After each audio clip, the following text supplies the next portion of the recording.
मित्रों, हम सभी ने वैकुंठ लोक के बारे में बहुत कुछ सुना और पढ़ा है, लेकिन क्या आप जानते हैं कि वैकुंठ लोक एक नहीं बल्कि 3 हैं? सुनकर चौंक गए ना? आज की इस वीडियो में हम जानेंगे इन्हीं 3 वैकुंठ लोकों के बारे में। नमस्कार मित्रों, स्वागत है आपका मिस्टीरियस इंडिया टीवी चैनल पर। वीडियो में आगे बढ़ने से पहले एक बार अवश्य लिखें जय श्री कृष्णा। मित्रों, वैकुंठ यानी ऐसा स्थान जहां कुंठा न हो। कुंठा यानी निष्क्रियता, अकर्मण्यता, निराशा, हताशा, आलस्य और दरिद्रता। यानी कि वैकुंठ धाम ऐसा स्थान है जहां कर्महीनता नहीं है, निष्क्रियता नहीं है। कहते हैं कि मरने के बाद पुण्य कर्म करने वाले लोग स्वर्ग या वैकुंठ जाते हैं। हालांकि वेद यह नहीं कहते हैं कि मरने के बाद लोग स्वर्ग या वैकुंठ जाते हैं। वेदों में मरने के बाद की गतियों के बारे में उल्लेख मिलता है और मोक्ष क्या होता है इस पर ही ज्यादा चर्चा है।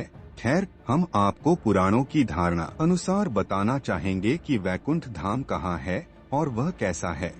वैकुंठ धाम कहाँ है? वैकुंठ धाम की स्थिति 3 जगह बताई गई है। धरती पर, समुद्र में और स्वर्ग के ऊपर। वैकुंठ को विष्णुलोक और वैकुंठ सागर भी कहते हैं।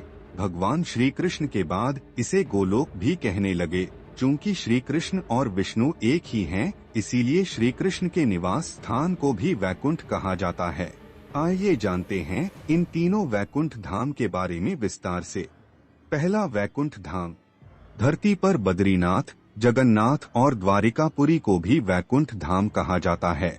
चारों धामों में सर्वश्रेष्ठ हिंदुओं का सबसे पावन तीर्थ बद्रीनाथ नर और नारायण पर्वत श्रृंखलाओं से घिरा अलकनंदा नदी के बाएं तट पर नीलकंठ पर्वत श्रृंखला की पृष्ठभूमि पर स्थित है। भारत के उत्तर में स्थित यह मंदिर भगवान विष्णु का दरबार माना जाता है। बद्रीनाथ धाम में सनातन धर्म के सर्वश्रेष्ठ आराध्य देव श्री बद्रीनारायण भगवान के 5 स्वरूपों की पूजा अर्चना होती है।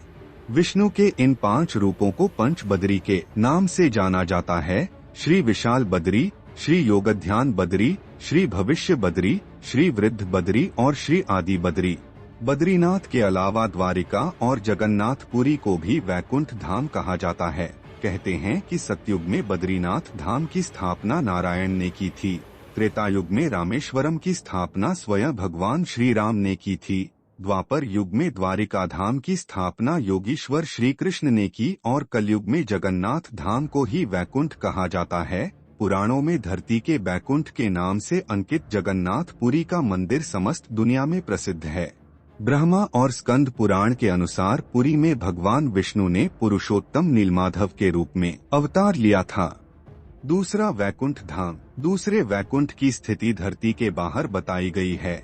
इसे ब्रह्मांड से बाहर और तीनों लोकों से ऊपर बताया गया है। यह धाम दिखाई देने वाली प्रकृति से 3 गुना बड़ा है।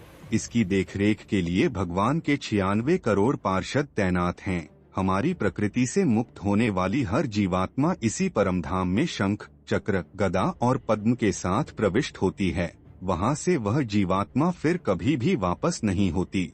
यहाँ श्री विष्णु अपनी 4 पटरानियों श्रीदेवी, भूदेवी, नीला और महालक्ष्मी के साथ निवास करते हैं।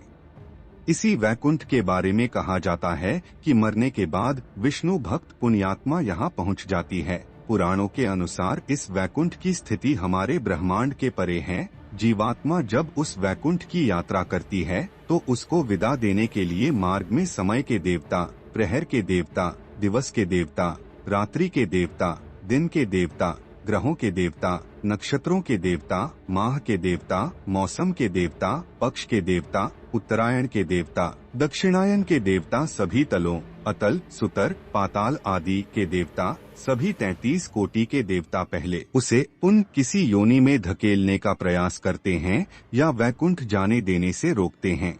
लेकिन जो जीवात्मा प्रभु श्री विष्णु की शरणागति होता है, उसको ये सभी एकपाद विभूति के अंतिम सीमा तक जाते हैं और त्रिपाद विभूति के बाहर प्रवाहित होने वाली विरजा नदी के तट पर छोड़ देते हैं।